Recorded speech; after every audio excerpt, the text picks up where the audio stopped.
Hi, my name is Frshta, and I am the director and co-founder of Library of Horrors.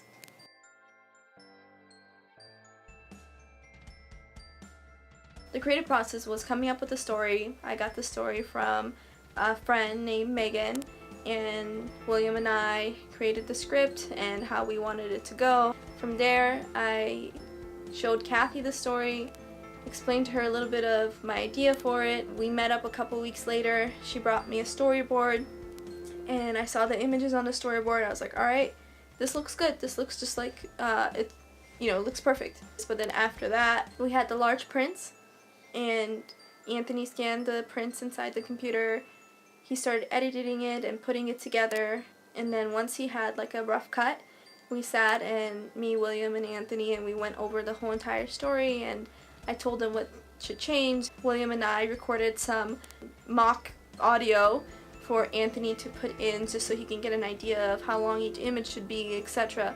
And then after we had the rough cut of the first episode, I listened to the whole entire video many times, and I wrote down all the sounds I wanted to have in the video. And from there, I sent that to our audio editor, and he was able to add everything into the video, and that's how episode 1 came about.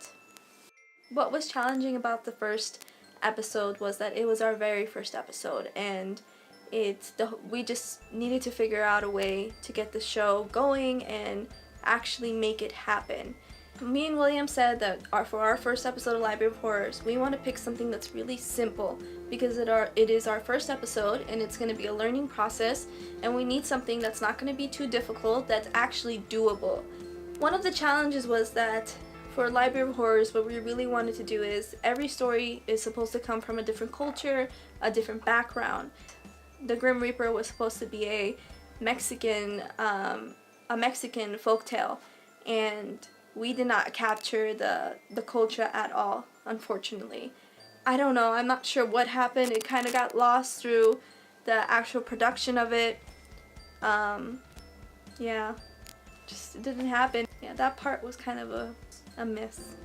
Knowing what I know now, I don't think I would necessarily change anything that happened during the first episode, that whole process, because that whole process helped us learn, and we know what we're doing now. It was a learning experience, and I think every learning experience is worth the trouble, because now we've been through one episode, we struggled, we messed up, and now for future episodes, we know what to do and make it better.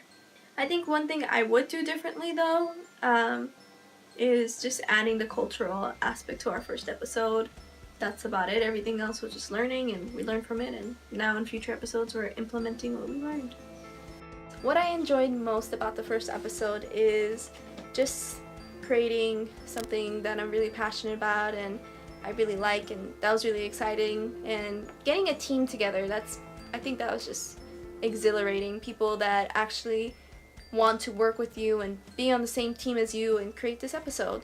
So I was very proud of that, and I thought it was really cool.